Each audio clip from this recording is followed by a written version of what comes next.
Alexa, stop playing.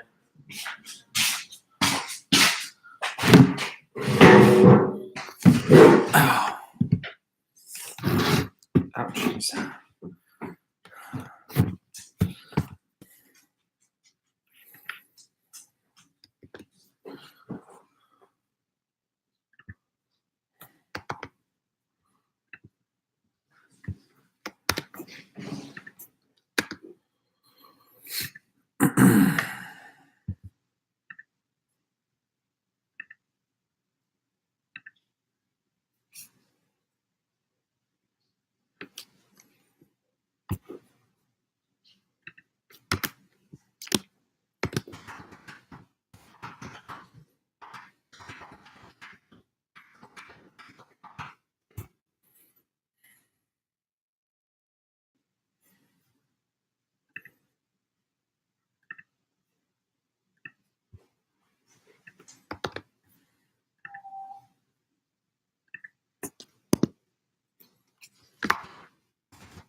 Oh gosh, you guys aren't entered in with your Google accounts. You guys all have your private accounts. So, hello, Galaxy. I don't know who these people are, but we'll just refer to you guys as Galaxy.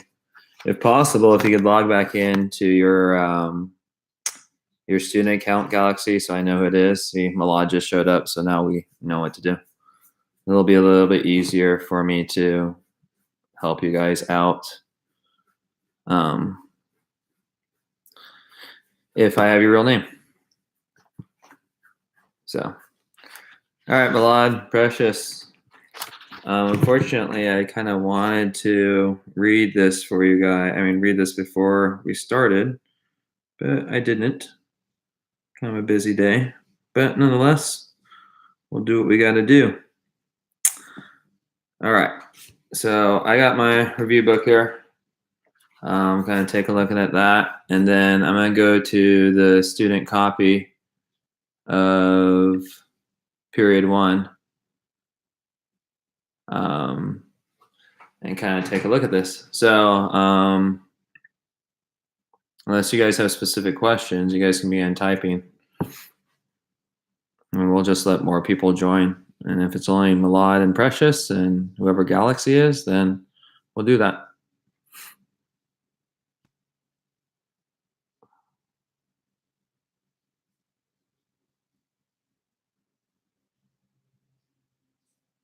Is anybody there? Because if you're there, go ahead and type hello so I know. I'm looking at the chat function.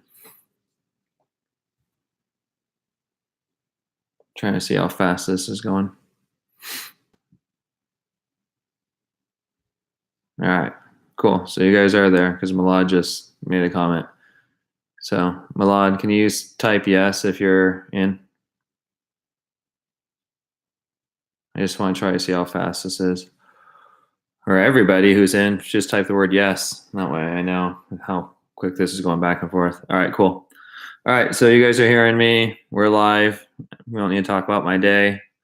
You guys are getting loaded in. So I don't know. I think what I'd like to do is just answer specific questions that you guys have.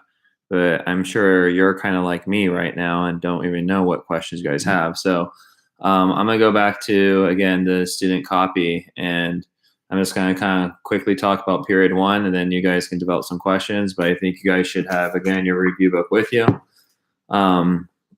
So basically, period one is going to be about, again, those four things: the Native American groups, the Christopher Columbus, mercantilism, and basically the early Spanish settlements that are coming in. Really, we're not focusing on the British or the Dutch or the French right now. That'll be a little bit more into period two. So take a quick look at your book. It's basically about the Native Americans and contact. I'm going to go last page. Is that period two? Yeah. So period two is where we have the early English settlement. So again, period one is primarily about these four things, the different Native American groups. One thing I want to show you guys, so hopefully you guys are kind of going with me. What page am I in? I'm starting with period one, so page one, Hussein. But if you guys want to go to my, we'll kind of do something really cool. I was kind of checked this out last night, and I have it showing you guys this in class, but maybe this is the kind of time to do that. So I'm actually going to open up a new tab. Let me see if I can have you guys, if I can switch this thing so that you guys can see my screen.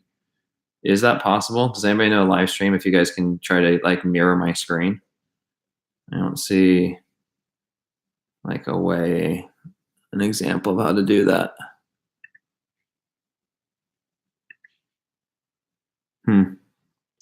Anyways, well, I'm not going to do that. But if you go onto my website, if you notice on period 9, if you go down to period 9, it's also review, and it says period 9 in review.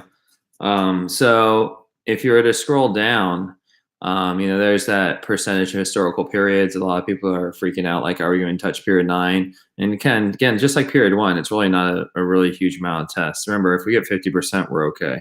So 5% ain't killing me. But you have these review charts and these review sheets. I don't like the review sheets. I mean, the review sheets are good because it kind of tells you, but they're not filled in. But if you were to go to on the review charts, if you were to scroll through those, they kind of start with like the 1, 0, like 10, unfortunately. I've never really organized this. I just found this, I think, last year, and I just uploaded it. I mean, you can see the time is April 18th of last year. But if you were to scroll down almost to the kind of middle or bottom, it goes like from like 1945 to 1A, Native Americans of the New World. And if you were to click that, and I'm going to go ahead and put a link into it actually right now, a view link over into our live document, going back to the student copy of the Google Live. So I'm going to put K, sorry, I'm talking to myself as I add this. It's in a control K, but I'm putting a review sheet right here. And if you were to look at that sheet, basically it's like this graphic organizer that says the Arctic, the subarctic, Northwest Pacific Coast. And I mean, it just tells you everything you would need to know about that all in one sheet. So, I have a lot of resources on this period 9 review that you guys can go ahead and take a look at. So, going back over here to our Google Live review, which is that doc that I have, I just added the word review sheet for Native American groups. Going to Christopher Columbus. On Christopher Columbus, if you're looking at that, obviously you just need to know that he's kind of started this trade, but more importantly is how he treats the Native American groups when he lands. And also he'd most likely be known for the Columbian Exchange, aka the Triangle Trade, and the kind of economic system that comes out of the Triangle Trade being mercantilism. So you should know about mercantilism now, how it's basically the idea that there's a mother country and there's colonies, and those colonies serve the markets. Remember that kind of unjust relationship, or the unequal relationship, in which the colonies, in this case the 13 colonies of the United States, provided raw resources back to the motherland, and the motherland obviously was traded back, and a lot of those were finished products, so they cost a little bit more. So you see kind of this debt of the colonies. In addition to colonies, I don't think we ever talked about this because we were just trying to get to class, but colonies also serve as a tax basis. They serve as a source of revenue back for the mother country, so that they could perhaps build a bit longer militaries to protect their naval ships from, let's say, pirates that are happening along the Atlantic Ocean and Caribbean especially. So there's that. The encomienda system, that's also in where we call Mexico. They're calling it New Spain at this time. But remember that this is a kind of system of forced labor in which the Native American, it'd be the Aztecs at the time, but the Native American group of Mexico were forced in labor. And remember that in the system, the owner, and these are usually the Spanish conquistadors that came over, these single males came over for land, similar to what would happen in the South with Jamestown, the development of the tobacco plantation. But they came over for search of land, and when they searched for land, they would obviously enslave the indigenous system, but they didn't enslave them. Remember, they provided food, shelter, and most importantly, they saved their soul by providing them Christianity. Right, and that was the argument that was made by why these Indian groups, these Aztecs specifically, would need to be in this enslaved labor because we're actually supporting them. So it was considered like almost like an indentured servant transaction type of experience. So I kind of just went through those four. If you go back to my website, period 9, really you don't even have anything about mercantilism or encomienda. So Hussein, let's get to a page number for you, brother. There's Christopher Columbus on page 7. There's the Spanish and the English, and there's French claims. But really, this is starting this thing called mercantilism. So I'm gonna actually kind of go a little bit further, try to find mercantilism. All right, mercantilism, page 35. So the colonies were to provide, I'm looking at like the last page, the colonies were to provide raw materials to the parent country for growth and profit of that country's industries. Colonies existed for one purpose only, to enrich the parent country. So, the idea of mercantilism also that there's only so much gold out there and you need to get it, and that's how you get through raw resources and finding it, right? So that's why, Christopher Columbus gets the 3 G's and one of them is gold, right? There's always a idea of gold, and remember that the gold standard is used up until 1945, right? So it's important. Whoever has the most gold is the winner. So, all right. So I kind of reviewed that.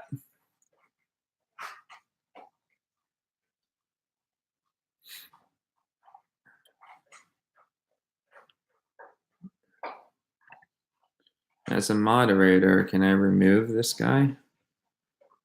Put user in timeout. Oh, that's pretty cool. That's timed out for 300 seconds. All right, so kind of reviewed period 1, and I don't see any. Yeah, I saw a timeout thing. I'll go ahead and try to ban him as well. But anyways, I saw a timeout thing. Not timeout thing. Sorry. I did period 1. So do you guys have any like specific questions? Because I really like to have like specific questions, just like in class, rather than me just kind of droning on about things. In the meantime, I'm going to try to ban him. I'm going to remove. Can I just delete him? I deleted his message, but I didn't. He wasn't timed out.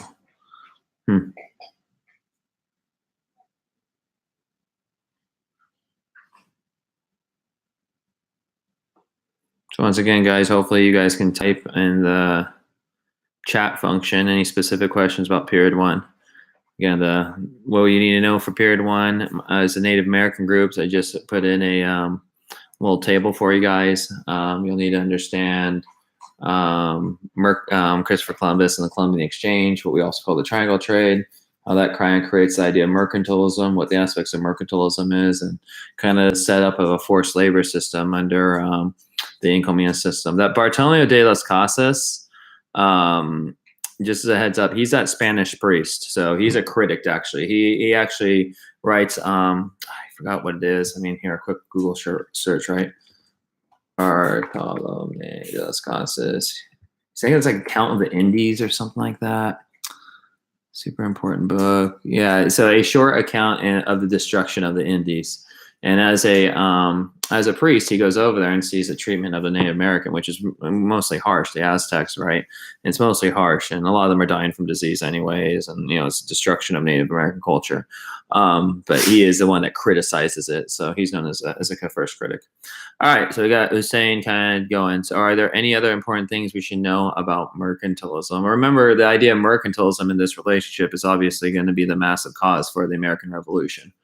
Right, it's going to be this unequal relationship, and the fact they're going into debt, and then they begin to tax them even further, and then as they start crying out about the taxes, they start limiting their speech. So, and then Malad, your question about the Chesapeake is really more for the Maryland, which would be promoting religious toleration. So that'd be more in period 2. So right now, before I move to period 2, guys, I'm going to just kind of stay here on period 1. So once again, any questions on period 1? Again, what would I be doing? I'd go back to page 1, and I just look at I kind of just skim the top of them. So it says cultures of Central and North America. Cultures. It says expanding trade, I went too fast. So cultures, then you got Europeans move towards exploration. How do they do it? Through technology. There's this religious issue. Remember, the Protestants that are happening are going to be the ones that flee England. And then again, it goes back into mercantilism about how there's new routes, there's slave trades, and how that is all going to eventually lead up to Columbian exchange. The idea of developing nation states, that these countries are starting to have governments that really take total control instead of having all these little kingdoms. Remember that your guys' history in AP Euro, it starts in 1450 for a reason, because before that, really, there wasn't a central government. But now we have these nation states with these central governments, with these kings and queens who are able to rally everybody within their border to go ahead and start this idea of colonies. And that colony, that rush for colonization, that rush for new land is going to lead to not only exploration, but also to the idea of mercantilism. So remember, like, history is it's always just trying to do a string, right? And this, these American groups, this early slave trade is going to set up the idea of the triangle trade, which mercantilism becomes the outgrowth of. So now on page 7, Christopher Columbus. Obviously, we know about him. There's the dividing of the Americas. That's that whole thing between the Portuguese and the Spanish, so they don't kill each other. The conquistadors and encomienda system I see on page 8, although they're not bold, they are in italics.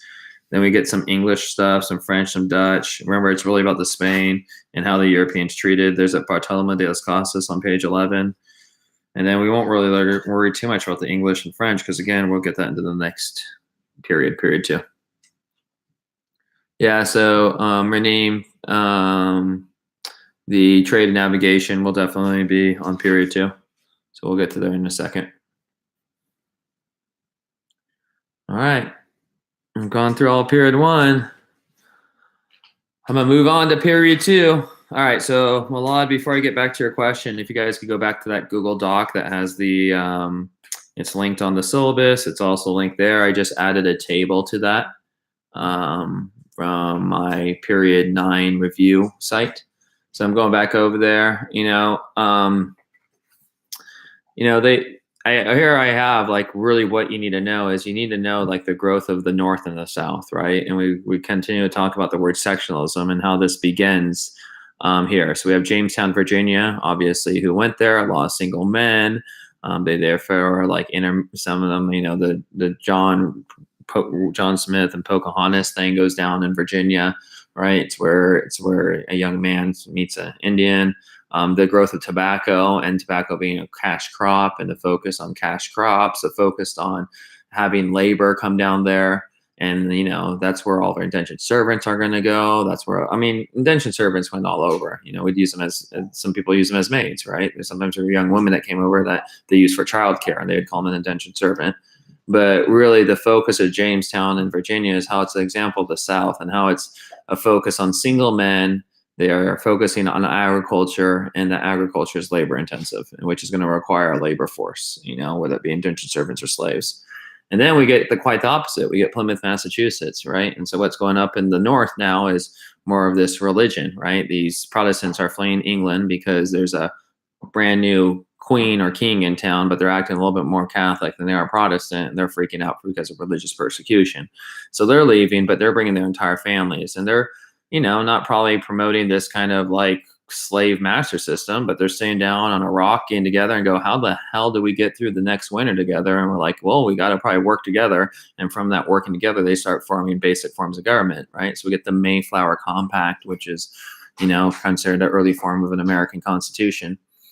Labor institutions, we get indentured servants and their versus slaves, as you know. So, we can talk about that more if you'd like to, but kind of the idea of, the need for this labor system because of the cash crop specifically. Once again, not saying that there are probably farm work hands up in the north that came over as indentured servants and stayed in the north, but, primarily this labor is needed in the south where they're using cash crops, and tobacco will later go into sugar at some places, and then sugar obviously is going to lead to the big bad one, which is the cotton, right? The cotton industry is really going to require a lot of labor. And then mercantilism, all right? Awesome. Renee was going to want to talk about the acts of trade and navigation, but really the idea of this unequal relationship that's been set up because of the triangle trade and the Columbian Exchange. Okay, so let's go back to live. So Hussein, we'll get to your question. Milad, we're going to get to your question right now. We'll get back over there. Now we'll get to the Quakers as well. So we'll get to you guys' questions. And Milad, Hussein, Raneem, thank you for giving questions. It's awesome. So first of all, the first question is, are they important things? No, let's not go there. We're going to do with first we're going to talk, before we get to the mercantilism and the acts of navigation and trade and all that stuff. First, we need to go back to the colonies. So we're going to talk about the Chesapeake and the Quakers. So the Chesapeake region, if you go down, is on page 27. And this is where we call Maryland. Maryland, you should probably Google it. It's pretty easy. You should know your states by now, but it's right like at Washington, D.C., where present-day Washington, D.C. is. So it's just south of New York, north of Virginia. So in this area, what was interesting is that they first started off as I think Catholic thing. Yeah, there it is. However, suddenly all these Protestants show up, and because of that, Maryland basically turns into a religiously tolerant area. So you don't have to be one religion or another. You're just completely free. So there it is. I mean, again, let's see, Milad. If you were to go to page 27 and 28, this is the entire history. So one more time, guess what? There's a King Charles. King Charles is English. He gets to Virginia into the Chesapeake, this area called Moreland. They have Lord Baltimore. Notice he's a lord. He has all these Catholics. Then because of fighting between the Catholics and the Protestants, ultimately they create the Act of Toleration. However, it's pretty interesting. Down here, if you didn't believe in Jesus, you got the death penalty. So there you go for that. So much for toleration. Toleration as long as it's about Jesus and God. So anyways, that's pretty much the Chesapeake. Going to the Quakers. If you were to go to, I don't think they have the actual word Quakers in here, unless you guys want to put a page number on there. That would be kind of cool in the future, guys. If you guys find something in the book, give me a page number so I can quickly find it for you guys, because that kind of gets a little bit crazy. Quakers, they're on page 34 here. So the Quakers are what we call later day the Amish, and actually Miss Patterson actually comes from a Quaker family, which is quite interesting, in Indiana. They are very independent. I believe some of them were actually, I think Quakers actually allowed women to preach, just to give you a heads up. So they're kind of, there it is, equality of all men and women. And so I'm pretty sure they were allowed to preach, but they were kind of a really strong Protestant group that came over. If you were to look at oatmeal today, they're called the Quakers.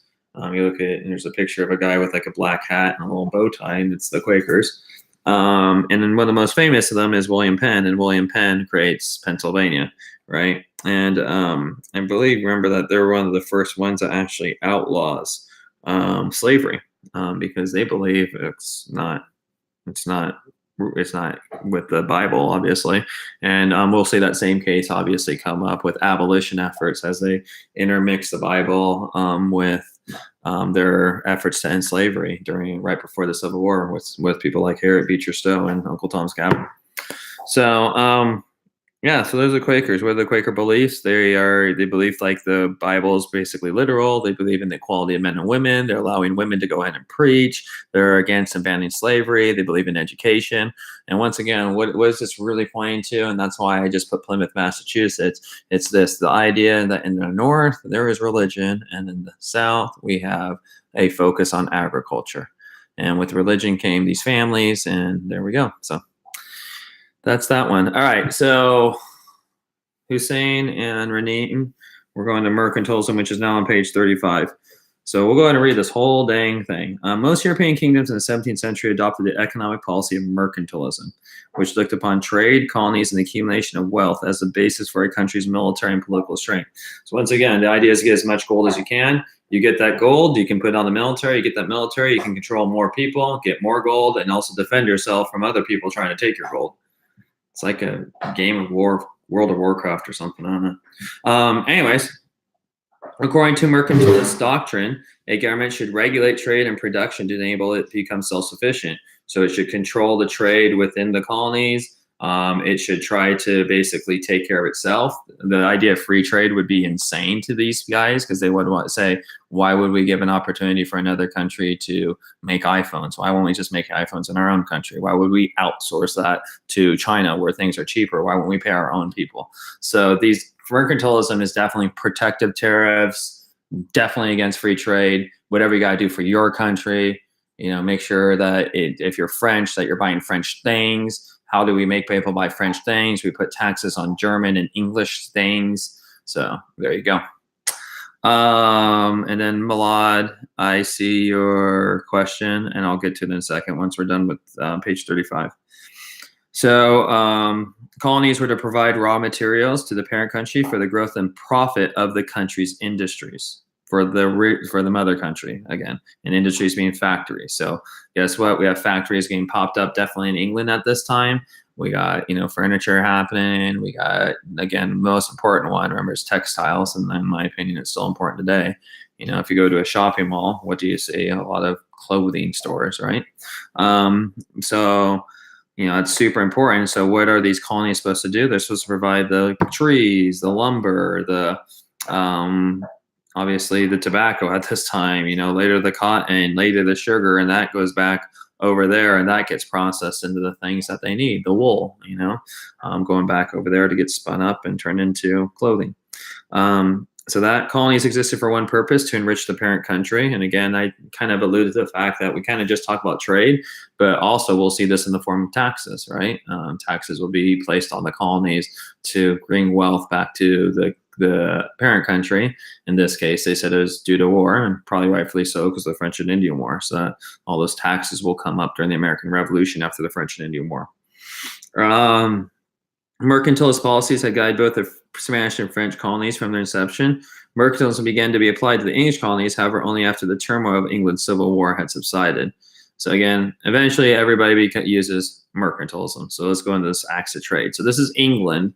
This is not anybody else. England's government implemented a mercantilist policy with a series of acts, navigation acts between 1650 and 1673, which established 3 rules for colonial trade.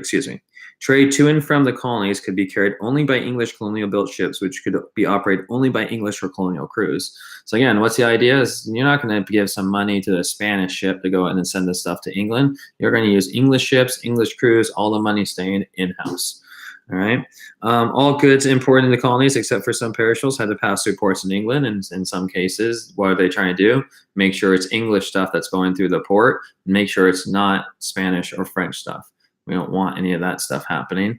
Also, if it is Spanish or French stuff, let's make sure we put a massive tax on it so that we only buy English or colonial stuff, or stuff from the 13 colonies in this case. Specificated or enumerated goods from the colonies could be exported to England only.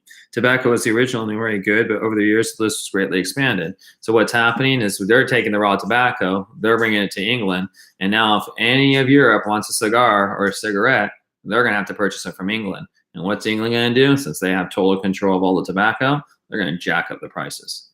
All right. So again, these are all different economic policies to make sure basically everything stays inside an English colony or English country, and that makes sure all the money and all the jobs stay within the area. Again, protected terrace, walls, borders, make sure that English stuff stays with English. Buy English again.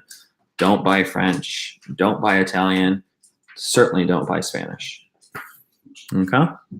So I hope that kind of covers mercantilism. I guess we can move further on the impact. I mean, that's always important, right? What's the effect? So impact on the colonies. Navigation Acts had mixed effects on the colonies. The acts caused New England shipbuilding to prosper because they needed ships to protect all these things. Provided Chesapeake Tobacco with a monopoly in England. Basically, Chesapeake would always know that English tobacco companies would want to buy their tobacco because they can't get it anywhere else.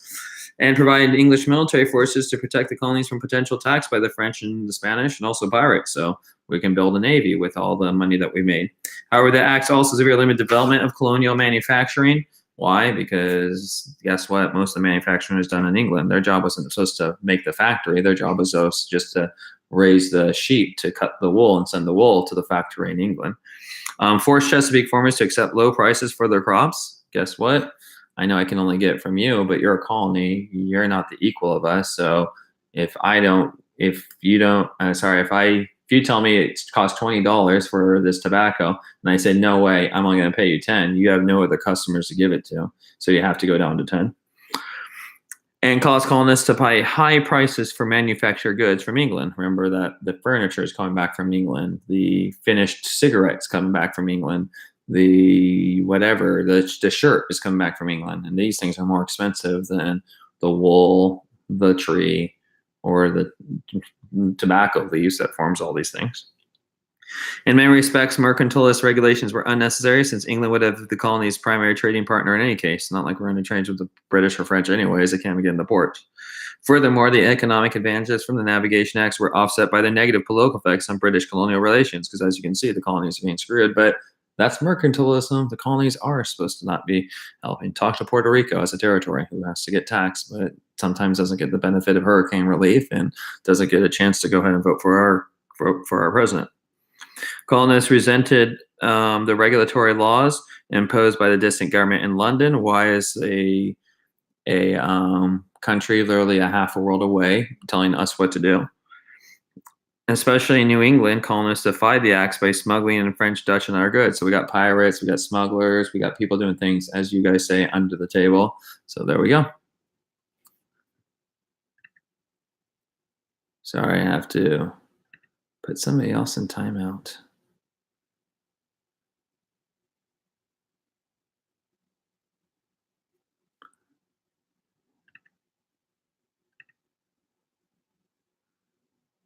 All right, so explain the acts. Who are the Quakers? Would you say the Quakers would live in the North since they don't believe in slavery?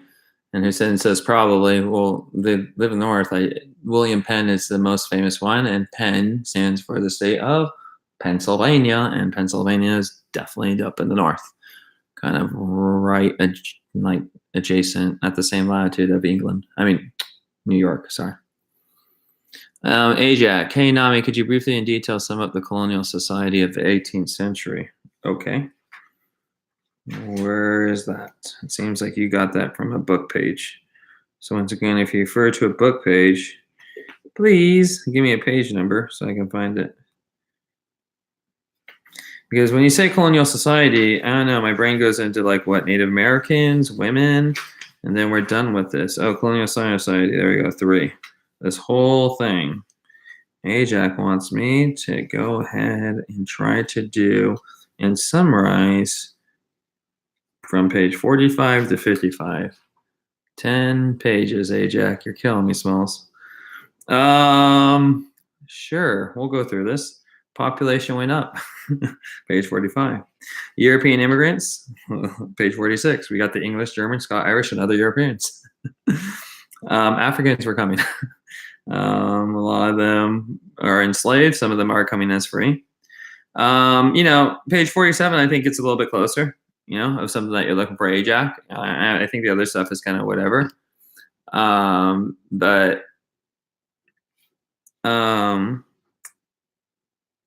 I think page 47 talking about, hey, they had self-government, that people started to make their own laws. This is going to be a main cause for the American Revolution, as all of these silly little colony self-governments kind of band together and fight as one against the British during the American Revolution. Some of them are forming religious toleration, which is a bedrock of our feelings as Americans. Also, another feeling for Americans, kind of going back to manifest destiny. No hereditary aristocracy. That means, guess what? The elite and the rich don't get certain privileges than others. Social mobility, the ability that indentured servants can come over, pay off the contract, and after paying off the contract, be able to purchase their own land and then get their own indentured servants and start making money. Always about women. There's always, I really feel they always want to stress about women. So page 47, we're talking about the family life and women. It's also talking about how, women at the very beginning, especially, had a much more stronger role for survival. But what do you see women mostly doing? They're mostly obviously educating their children, especially up in the North. A lot of religion is, and religious institutions that we still have today. Some of our first colleges are basically religious institutions. But in order to so anyway, but even if you go back to history, look at the medieval times, the reason why the clergy was educated on how to read and write and were literate before most anybody, including kings and queens, is so that they can interpret the Bible. So, in this case, some of these institutions were actually trying to teach people just how to survive, how to get through some of these horrible winters and how to ensure the economy is going. Remember that George Washington is actually a surveyor. I mean, he's going out, he's looking at land and seeing the most appropriate place to go ahead and build a cabin or build a home to ensure you don't have flood issues, to ensure that the land is stable. I mean, this takes some science and some understanding. So the college is already being created. So again, just going back to women, how they have such a strong role in the education and also the religion. Page 49, if you want to get a little bit closer, again, the economy, what I would tell you is this, is like, the North really was self-sufficient, small farms and independence, and the South was really focused on cash crops, tobacco, sugar a little bit, but cotton a big time later. Page 49, Ajax, if you want to really focus on anything, I think the Great Awakening is always something that's going to be on the test. So you might want to check that out. And again, what's the Great Awakening? It's this really feeling that, of a damning, harsh God, and that you need to repent your sins. But this guy, Jonathan Edwards, gets just a lot of people riled up. Remember, like 10, 20,000 people show up in the middle of fields, and they don't have speakers during that time, don't have live television, don't have YouTube streaming. So he basically stands on top of a ladder and starts speaking. And we got 10 or 10, I can't even imagine being there, like 10,000 people just hanging out in the field, and everybody's dead quiet, listening to this guy who's speaking probably like a half mile away. I don't even know if they even heard anything. So I don't know how that happened. But anyways, that guy, Jonathan Edwards, and that book, Sinners in the Eyes of a Angry, or Sinners in the Hands of an Angry God, I think it was. Yeah, in the Hands of an Angry God, super important.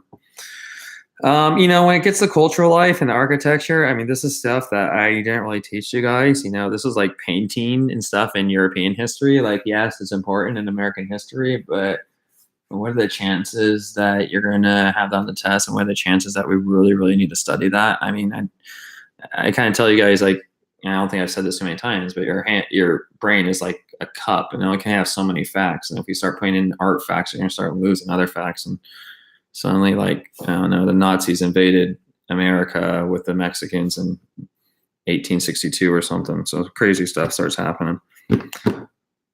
But they did try to do it with the Zimmerman telegram. So. All right, moving on. It wasn't the Nazis, though. I think I just confused a lot of kids. See, that's what I'm talking about. We can't just put facts in your head. You're just going to lose it. The Enlightenment, yeah, over that. Structure of government, we already talked about it. Self-government, yeah, they get to vote. Democracy, except for women. Women don't get to vote. And you have to be a citizen in a land, which means you probably were white. You weren't a piece of property called African. All right. So, Ajax, I think I gave you a heads up what's going on, brother. I think I did that. Again, Jonathan Edwards would be somebody important that I would want to look at. The difference of the economy, north being kind of small farms, south being these large plantations that require a lot of labor. And then going back to page 47, I think 47 would be really cool to just read because it has self-government, religious toleration, the idea that we have this rugged individualism, people can come to America, and even if you're a poor immigrant, you can get your piece of land and you can rise up. Social mobility, the idea that we can be richer than our parents and we should be. And then also men and especially women on page 47, always, I think there's always a special attention given to women in history now in the last probably about 10, 15 years of history. Up, up, arrow, arrow. I hope that means do that. Hey, Nami, could you give a refresher on the encomienda system? Yeah, so again, the encomienda system was Malad. That's, I think, period 3, bro. You're killing me, Smalls. But anyways, the encomienda system was basically a forced labor system put on mainly in Mexico. So you'd say the Aztecs. Remember, Christopher Columbus really never even goes to Mexico. He lands in Cuba, right? Calls it Hispaniola. It's actually Hernan Cortez that goes to Mexico. And then we also have Francisco Pizarro that goes down to the Incas in Peru. But the idea in all these cases is that the conquistadors came over as single males. They don't have this indentured servant thing, and they look around and go, well, we got a bunch of land here. I need to find some gold. I know if I can make money off the land, let's do this thing. So they go, I need a labor force. What do you know? I got a bunch of sick and weak Indians that we have just decimated over here that can be taken advantage of. So, critics like me would call this a forced slave labor system that was created. Others might say, if you're the conquistadors at the time, go, whoa, hold on. They aren't being forced. We're actually helping them out. If it wasn't for us, they wouldn't have any food. Look at, we provide them food. If it wasn't for us, they wouldn't have a home. Look at, we give them a home. And if it wasn't for us, they would not have a priest in this mission in our backyard where they can learn about Jesus. And if you don't know about Jesus, you're not going to go to heaven. So we're saving their souls as well. So it was a system, and the encomienda system, again, was a system in which the Native American, in this case, when I'm talking about Mexico, it's the Aztec groups, and these Aztec groups are basically provided food, shelter, and religion. Now, how good was the food? Probably not so good. How good was the shelter? Probably not so good. How good was the clothing? Probably not so good. Did the priests, when they went back to their pagan ways, probably treat them quite horribly? Absolutely. But theoretically, these things were being provided to them, and because they were being provided, the Aztecs had to do something for all these things that the conquistadors were so humbly giving them. I'm sure, Jeb, you like my quotes. But since that happened, hey, you're supposed to give me your labor. So that was kind of the deal. It was a deal by the conquistadors, basically, to get a labor force in Mexico so that they can start getting their sugar, so that they can start raising their cattle and doing all the great things that we do with land that make money to profit off the earth. All right, Malad Bacon's Rebellion, page 29. Really? Is that really? That's not period 3. Okay. Jeb, kind of keeping with the Spanish theme, going up the California, this is really used as kind of a fort system. It is a way to, when they land in Mexico, they take out, where Mexico City is, and that actually was the capital city of the Aztecs called Tenochtitlan. But when they take that thing out, they go, well, we're going to need more land. And so they start exploring everywhere, right? They explore down to the south. They go, wow, that's a lot of jungle. Not going to go through there. I'm freaking die of malaria and mosquitoes and other freaking issues. And they start heading up north, through Arizona and eventually up to Baja California and up to what we call California. And they probably saw this area as a pretty profitable area. First of all, it's against the coast. What do we like about mercantilism? Nice having some ports. There's a few kind of standard ports in here. We got San Diego, we got San Francisco especially. Santa Cruz, Monterey, these are some nice bays to actually do some trading. And so they've set up a mission system. And actually, if you know about California 1, it's called the Pacific Coast Highway. It actually runs from here all the way up to Washington, up to all the way to Canada, actually. But the part in California is actually an original road that was used by the Spanish as they went from mission to mission to basically get resupplied on their trip up. And who are these missions made by? You guessed it, Native Americans. Through what system? You guessed it, encomienda. So we're known as the San Diego Padres, but there's a lot of people that weren't too happy about the Padres, aka the fathers, aka the Catholic missionary fathers, the priests that were coming up and said that. We have inside the halls of Congress for our statue, we have Junipero Serra. There's actually in my hometown a exit called Junipero Serra that's really close, and that was the biggest father that set up that mission system. And a lot of people have criticized, why do we have a statue of him in Congress representing California when he is one that may have caused mass atrocities to the Indian population, in this mission system that was actually used as a basically fort system for the Spanish to ensure that they had strength along the coast. And they probably wanted to eventually go further inland and items like that, but Spain, as you know, if you know through AP Euro, in the next 100 years is going to go backwards real quick. Like, the Armada is going to get blown up by the English, and we're going to have Mexicans go through revolution. So those largely are like, they're there and they're being as profitable as they can, but they're largely abandoned. All right.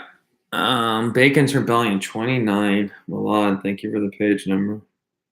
I mean, I know it's the indentured servants that go off. Yeah, okay. Wow, 1676. So, what happened was there's this guy who wasn't, kind of indentured servant, but anyways, he wants to get more land, and basically this guy called Berkeley at this time, but it says, hey, you can't do that. The reason why you can't get more land is if you go any further west, if you start getting away from the ocean and start traveling towards California and Virginia, you're going to run into these people called Indians. And every time there's a freaking Indians come out, you guys get your butt kicked, and then we have to send in our people, and then our people die, and it's this whole massive problem. So you guys need to chill out and just stay kind of close here to home. And Bacon goes, heck with that, and starts causing more problems. Ultimately, because he attacks these American Indians to get more land, he's kind of accused of defying Governor Berkeley, who has the authority of the king. And suddenly we get Bacon goes, well, screw that, screw the authority of the king, and screw Governor Berkeley. And he gets a bunch of poor people to rebel, poor farmers, to say, we want more land. You guys should help us kill more Indians so that we can get more land. And a fight happens between the governor and there. What's the result of that? Governor Berkeley brutally suppressed the remnants of the insurrection, executing 23 rebels. So obviously, who won? Not Bacon and his farmers. Obviously, they got executed. Lasting problems. Although it's short-lived, Bacon's Rebellion or the Chesapeake Revolution highlight two problems in colonial Virginia. There's some big class differences between these wealthy planters that you have these huge plantations and all these poor farmers or all these indentured servants that don't have any land. And also, they're starting to get a little bit pissed off that these governors that are basically the king's advisors are telling them what to do. Eventually, they're going to tell the king and their advisors, we're over it, and that'll probably lead to the American Revolution. Yeah, I mean, Jeb, so I'm going to Jeb's question now. So the Spanish didn't push eastward because of problems back in Spain and Europe. I don't think that's necessarily the case. My thing is this: you got these things called the Sierra Nevadas, and that's where I'm going to go. I was telling you guys, and if you saw that Manzanar picture for the Period 7 review today, the Sierra Nevadas go up the entire coast of California on the eastern side. So right before we touch Nevada, obviously that's called Sierra Nevadas. And if you go south of that, you got a massive desert. You got the Mojave Desert. Death Valley is over here. It's called Death Valley. So you have some kind of geographic boundaries that make it very difficult to go eastward. And also, you remember that these are colonies. Take a look at our colonies right now. Where are they? They're along the coast. Why do you want, at this time, right? In New England or in America, the 13 colonies, they are not freaking in the middle of Indiana up the Mississippi River. They aren't in the middle of Canada. These guys are along the coast. And why are they along the coast? Well, it's so they can get quickly provisioned. They don't have the resources. Also, if you go further inland, you keep on running into these Native Americans, hence Bacon's Rebellion that causes all those problems. So I think you kind of have a few forces at play. You have some geographic boundaries. You have some violence along the frontier. And also you have Spain largely having its own problems back at home and have its own European problems where it can't devote the energy, time, and resources towards more exploration within California. I mean, obviously, if they would have struck some of the gold mines of California and the Nevada mines, the silver mines in Nevada, they would have been increasing their mercantilism big time. But those things weren't really founded at that time.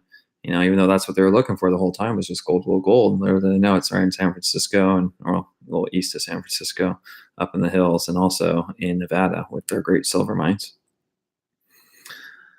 Renee, what is the difference between the Great Awakening and the Enlightenment? Oh, I'd say they're completely different. If you guys remember anything from European history, the Enlightenment was a time of rationality. It was a time of not being atheist and taking God out, but questioning God's direct hand in manly affairs. Really questioning the idea of fate versus free will. And I think most Enlightenment people do free will. If you go back to the Great Awakening is a purely religious movement. It is a awakening of the religious soul and spirit. You scream, you yell, you scream hallelujah. You have passionate, emotional responses. I'm sure some of if you have ever seen some of our some religious communities, Christian religious communities, people speak in tongue, right? I'm guarantee some of that was coming out of this Great Awakening experience. So there's a massive difference. Is the Enlightenment caused the America? Oh, well, most definitely, right? I mean, all we have to do is look at the Declaration of Independence, right? And also we can later see the Constitution, right? And so all men are created equal, and life, liberty, and the pursuit of happiness. Remember, John Locke was life, liberty, and property. So most likely, what's happening in France at this time, and will lead to the French Revolution. Remember, we do the American Revolution in 1776. They go through the French Revolution 13 years later, even though the Enlightenment's there. So, we're going to kind of actually spur this second revolutionary enlightenment over in Paris, right? As the Parisians hear that the Americans have successfully defeated those darn English, and with the support of the French people, in the name of liberty and freedom, away from a tyrant king called King George III. Also, Thomas Paine. You go back to common sense, right? Common sense is very much on rationality. This is what the English have done to us. This is why they have done this, and this is why we no longer can deal with this, and therefore it is common sense for us to revolt. So, yeah, definitely the Enlightenment was a massive cause of the American Revolution, and again, we can see it in a lot of its early beginnings. We can see it by statements of the common people, and we can see it more importantly in our most important documents, being common sense and the Declaration of Independence. All right, 51 minutes. I promised you guys an hour, but I think we've covered period 1 and 2. Really, Precious's question right there. The cause of the American Revolution is really kind of leading up to obviously period 3, which is the American Revolution, right? I think it also goes like 1789, right? So this is the creating of our Constitution. So, and the Spanish, and the French Revolution, right? 2 things are happening. That's an interesting date in history. No worries, my lord. Sorry about the Bacon's Rebellion one.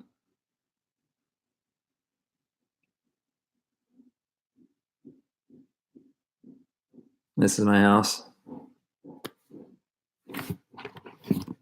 That's my kitchen.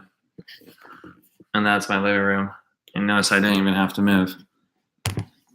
Close to $500,000 for something about the quarter of the size of our classroom.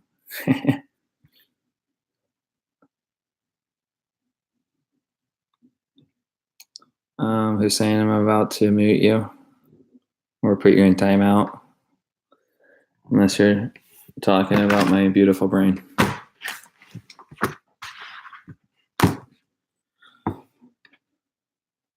Yeah, Hendrin. So, Great Awakening is a religious revival. What do we mean by religious revival? They always had religion, but this one is getting even stronger. So, you're having these outward expressions of religion. You're screaming, you're yelling. The biggest example, the most famous Great Awakening or person within the Great Awakening would be Jonathan Edwards, right? Who wrote this book and that went sinners in the hands of an angry God, right? You're a sinner. You need to repent your sins. You need to listen to Jesus. You need to be a good person, and all of these things are happening. you know, another thing is it's a Protestant outgrowth, right? It's this one man suddenly getting the awe and amazement of over 10,000 people. It's not a priest. It's not an ordained priest. This is a common man, right? And so, when I think about these religious revivals and how it really ties to American history and how it might go, to Precious's question, the cause of the American Revolution, is this Protestant belief of like disrupting hierarchical structures, right? I mean, Martin Luther puts these things and goes, I don't like what the Pope's doing, and I don't like what most of these priests are doing, and this is crap, and I'm going to do my own thing, right? Well, that independence, literally that independence, is going to be seen not only in religion, as Jonathan Edwards can get 10,000 men, but as George Washington can get 10,000 men and multiple others to fight against this huge, massive army. I mean, the odds against us were incredibly insane, but maybe it's because of God. Maybe it's because of our religious fervor. Maybe it's because of the ability for us to be independent of popes and kings and these things who they can't control our religion. We can. So, kind of going back to the Great Awakening and kind of adding like another layer to it. And that's what's kind of cool about these reviews is you guys get a little bit more information. Maybe that was, how it kind of ties a little bit more into U.S. history is this consistent, the Protestant work ethic. If you read an AP Euro, it's very interesting, right? Do stuff on your own, work really hard. And if you work really hard through your hard work, God will reward you with lots of gold and money. I mean, there's a lot of things that I think we still believe about that today, work hard, get a good education, go to college. And after going to college, you're going to get a degree, and that degree is going to give you a lot of wealth, and you're going to be awesome. And some of you guys would say, if it wasn't for God for passing this class, right? So I think that religious fervor probably kind of drove some individuals.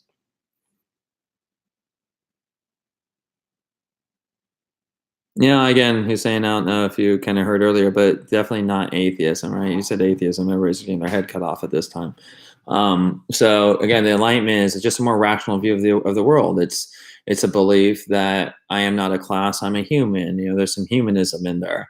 There's kind of a belief that everything can be dictated by science, and that there are, that if there's laws that govern science, and then there's laws that govern society, right? Out of this comes a social contract theory from Jean-Jacques Rousseau, right? The idea that government and also John Locke, right? John Locke had a social contract as well, right? But that government and the people have a deal, and that government's job is to provide these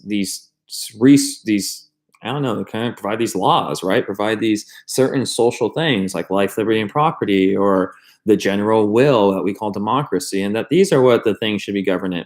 Remember, before this, a lot of kings in European history had promised their source of power came from divine right. It came directly from God. And these Enlightenment individuals are not questioning there's no God. They're just saying this: I don't think God is involved at these type of social structures. It's not involved in government, and that we as a people are given some, actually, if you're giving rights as a divine king and a divine ruler, then we're giving rights as citizens. And these natural rights, these natural laws have been given only to us by our creator, as it would be said in the Declaration of Independence by Thomas Jefferson, need to be obeyed. They need to be listened to.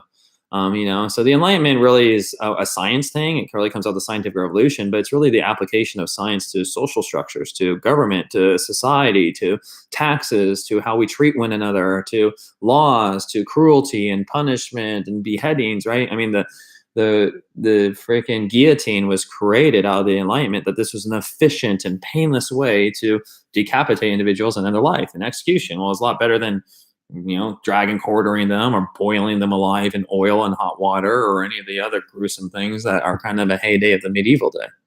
So, yeah, definitely. And also to comment your question about atheism, right? It definitely was not had to do with atheism, right? They would say more like this. So there's kind of an idea of deism coming up at this time, that God is a clockmaker, right? He simply created the earth, created the heavens. He put humans on there, let the Adam and Eve thing happen. And then after Adam and Eve, man, we get the Cain brothers and all this stuff starts happening. But, the Cain brothers and Adam and Eve, that was up to them. It was up to Eve to eat the apple and get kicked out of the Garden of Eden, where we now have humanity. And that's where it happened, right? So you just see, he set up the stage, and he walked away, and he let all of us kind of act out the parts, and we're still supposedly acting out those parts. Now, is he in control of every part that they do? Is he in control of how much you study today? They would say absolutely not. But is he in control in your creation? Absolutely. Was there a Jesus? For sure. Is there a God? And did Jesus come in the form of a man? Absolutely. So again, they would never talk about like being outright atheists, but they're basically taking science and trying to apply it to social ideas of government, of laws, of how we treat another, about social contract, about economics, right? Capitalism.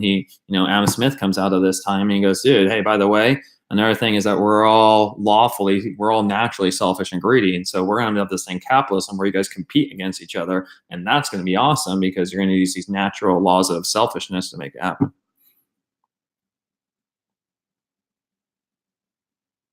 Yeah, I mean, also, well, yeah, I started in Europe. We have English and French colonies, and they're going to read English and French news, going to Precious's questions.